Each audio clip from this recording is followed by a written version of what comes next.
So today, let's talk about the story of picking up the $300,000 car. And it's not mine, so let's talk about it. Driven Mofos, welcome back to another episode of The Underestimated Entrepreneur. For those of you who don't know who I am, I'm Michael Mojo, the founder of Mojo Human Performance Institute, where we focus on mindset, business, and lifestyle hacking for driven mofos. The reason why I do these episodes is because I want to have the most driven community of driven mofos on the planet, where we're all pushing to achieve goals, to achieve our dreams, and to live the lifestyle that we want to live. And especially if you're a business owner out there, hopefully helping you to have operational freedom as well in your business so that you're not trapped all the time. So let's get into it. Let's talk about the story of one of my clients, Mr. Lee Parsons. He's the owner of Adelaide Retaining Walls. And let's talk about his journey, because today, the reason why I want to share this story is today he's sent me a message and said, I would love you to come with me today to come and pick up my brand new car. And so he has just bought his dream car, which is a brand new Dodge truck. For those of you who love cars, this is the SRT Dodge Ram truck. So it's a supercharged version of it. I think there's not many of them in the country, so it's a couple $100,000 for this truck. So anyway, let's talk about his journey, because I think it will help a lot of you as well about the obstacles and challenges that have to happen in order for you to achieve what you want. Now, when I started working with Lee, I think they were the third biggest supplier of retaining walls in South Australia. So for those of you who don't know what a retaining wall is, it's essentially those walls that you sort of put around your house or on your property to hold back a lot of soil and all that stuff. They're quite heavy, quite big. There's a lot of stuff that goes into a lot of engineering and all that. So anyway, I had not really met Lee and his partner Lindy, who own Adelaide Retaining Walls. And I was working with a client who was a real estate agent, and they were cousins with Lee and Lindy. Anyway, at this event, I didn't really know too much, so I'll take you back to the journey as well, because the mindset shifts are important to see how you can probably shift as well in order to achieve more in your business. And I think these are pretty common for most people. I'll go through step by step so that then you can start to piece together what growth looks like in both life and business, and also some of the obstacles in thinking that will stop you from getting the results that you want. The first thing that happened was I didn't really know about them until around lunchtime at one of my events. So I was running a one-day free event. And at lunchtime, this guy comes up to me and he's sort of, in daggy, tracky clothes and all that stuff. Anyway, he comes up and he shook my hand. He goes, mate, I'm really enjoying this event. I really appreciate it. So anyway, I thought, yep, cool. That's great. That happens at live events sometimes. Didn't really think too much about it. Anyway, my team got a message a couple of days later and it said, can you catch up with Lee and Lindy, these two event participants? They are friends with your client who own the real estate company, or cousins. Could you catch up with them? They're business owners and so on. And there was a little brief there. So anyway, I ended up catching up with them. We go out for lunch. And when I sat down, Lee and Lindy both start talking and they said, we really appreciate it. Like, the event was fantastic. Really enjoyed it. Like, what do we do next to move forward? Like, how do we work with you? Should we come to the event? Should we work one-on-one? Like, what's your thoughts? So anyway, found out they're a business owner. They really want to keep growing. They are the third biggest supplier of retaining walls in South Australia. They build it from scratch. So Lee himself used to put in retaining walls, started off doing that, bought a small little tractor, did that himself for a while, then hired a second person, a third person. Then all of a sudden now they've got a crew. They've got a couple of people in administration. But at the same time, there's a lot of stress. There's a lot of problems in the business as well. They also have I won't say a large farm, because Jess, my wife, her family are farmers, and they have really substantial land here in South Australia where they're wheat farmers. So I don't want to say it's a large block of land, but as far as if you live in suburbia, it's massive. They almost own about a quarter of a suburb. They're telling me about the farm and everything like that, and that they got some cattle on there and so on. We talk about it, and I start working with them for a little bit. Anyway, in one of the sessions, it was quite funny. I was working with both Lee and Lindy, and Lee said, I really enjoyed their seminar and it was really great, and I knew that I wanted to work with you. And Lindy said, fuck off. That's not what happened. And she said, I ended up getting a ticket from her cousin to come to the event, who's a real estate agent. And she said, I'm going to this event. Would you like to come? And he looked at it and he goes, fuck off. I'm not going to go to this wanky, stupid mindset event. This is dumb. Now, this is what happens with most business owners or most tradies, right? They think that the mindset stuff is all stupid and it's dumb. Although it is changing now. It is changing quite a lot now, because mental health has become a very well-known issue in our society. And so there are a lot more people that are more open-minded with mental health and mindset and how important that stuff is. So it has opened up a huge corridor. But back when I started working with them, probably about 6 years ago or so now, 5 years ago, it wasn't so well known as what it is now. Like, there's been a big shift, even in the last 2 to 3 years. So anyway, she said, you were giving me shit saying I'm not going to this event. She said, you walked around the workshop with all the boys going, I'm the Mojo Master, and taking the piss out of Michael. And he goes a bit red in the face and he starts smiling. She said, the only reason why you came to that event is because you had two choices. You either had to come with me to the event or you had to look after the kids. And you didn't want to look after the kids because they go feral when you look after them. So you decided to come to the event. And so anyway, he came along and he said, yeah, that was true, but it wasn't what I thought. What I thought it was versus what it actually was a completely different thing.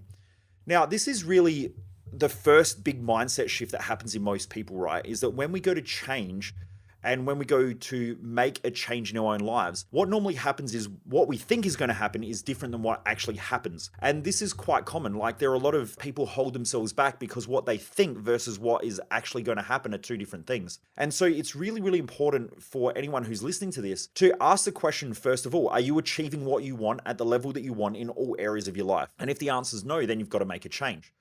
But when you make the change, or when you go to make the change, or even when you're thinking about making the change, what pops up into your head? Do you already have a preconceived idea around how things are going to be or why things won't work? A lot of people will say things like, I need a business coach, or I need a mindset coach, or I need to hire a marketer, or I need to hire a salesperson. And all of a sudden they have these preconceived ideas. Most of the time, they're not even that person's ideas. They're somebody else's ideas. So someone else said, don't hire a marketer because marketers are shit. They'll say things like, you don't want to grow your business too big. Or, I wouldn't go to a mindset event. They're all wanky. People jump around, they high five each other and they kiss each other and all of this weird shit. Now, that might be some events out there, but that's not all events. In our events, we don't do any jumping around and high fiving people because I know that what goes up has to come back down and people crash afterwards. And this is why a lot of people end up in ruts after they go to motivation events because they crash afterwards. And they crash because when you're hyperactive, you become hypoactive, which then means that you have no energy and you burn out. So the first thing is you've got to confront your preconceived ideas. Okay, that's the first thing. And you have to ask really good questions like, is this really true?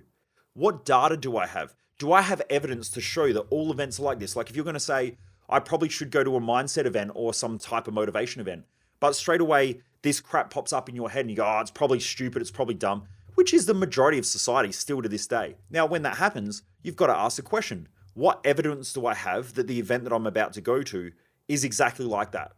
Because if you don't have any evidence, then it's somebody else's evidence. That information is what you potentially have seen, or it's a mindset pattern that is trying to keep you safe and predictable because you'll keep doing what you've always done. And that's how most people live.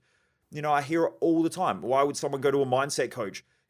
These people are all idiots. Most of them haven't achieved anything. And yeah, that might be partially true. But what evidence do you have when you're commenting on my Facebook messages or on my marketing to say that I'm that person? Now, they haven't really done the research. They're just generalizing. And you've got to be very careful when you do that when you want to grow because you may be holding yourself back, which then just means that you're going to live in more pain, you're going to have more stress, and you're going to be the one who suffers in the long run because you're not going to achieve the things that you want. So going back to Lee's story, the first thing that he had to do was to confront that and just ask different questions. Now, maybe we would never be working together if it wasn't for Lindy pushing him to come along and for giving him that option of looking after the kids or coming to the event. So anyway, we start working together. Now, I think the really important thing is that when you're working with someone, you have to trust them. And so the great thing was that pretty quickly I was able to build a good relationship with Lee because he was a bit of a lad. He likes going out and having a glass of wine. I like going out and having a glass of wine. Not that I drink a lot these days, but every now and again, I don't mind going out and having a steak and a wine. Or today when we go out and pick up his brand new car, which I'll talk about after, when we go pick up his new car, we'll head out for lunch. So normally we have a nice lunch and we'll have, some nice coffees and things like that. And I'd much prefer that over going out and drinking a bottle of wine these days. But that's just because of my own goals and own dreams. He will still have probably a glass of wine or something like that to celebrate. So anyway, you need to trust people. So when you're working with others, you have to start to trust them. And if you lose trust in them, you need to let them know really, really quickly. Because if you're working with someone in sales or marketing or branding, or you've got someone in your leadership team and you start doubting them and you don't trust them, then you're going to start to have problems. So you need to confront that really, really quickly. So the good thing was that the second step was developing that relationship. I think that that is a really essential step to growth, is that the people that you surround yourself with, you need to trust, because if you don't trust them, you won't take on their advice, you won't take on their knowledge. And if you're hiring people to do stuff, and you don't trust that they're going to do it effectively and you've got to micromanage them, then that's just creating another problem and another pattern of behavior that you're going to eventually have to deal with, or, just another problem.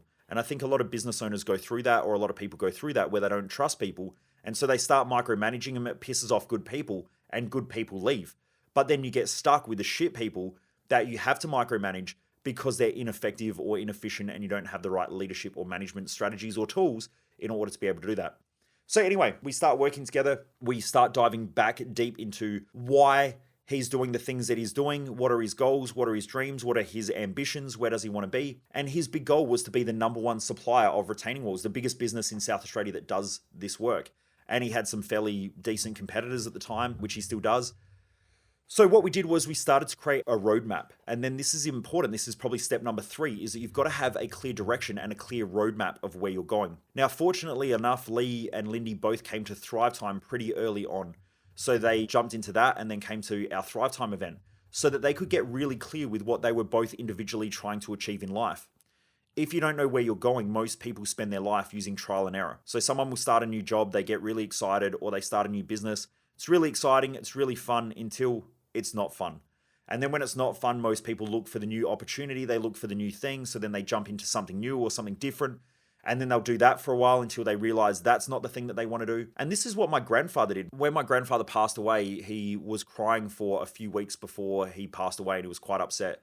And when I spoke to him, he said, I wasted most of my life doing things that I didn't want to do for everybody else, but not myself. And so that was really a big wake up call for me as well, to just live my life and do my thing my way. And, maybe that made me be a little bit selfish, but at the same time, I think I do it for good reasons as well. Like, I want to have the most high performance and high achieving community on the planet, because the patterns of human behavior are different in people that want to achieve versus those who are just looking to have a comfortable life. I think high performers and high achievers, or I call them driven mofos, people that are really driven to achieve, can't sit around and do nothing. They can for a little bit, but then they start to get frustrated with themselves and they want to drive hard and they want to achieve a lot.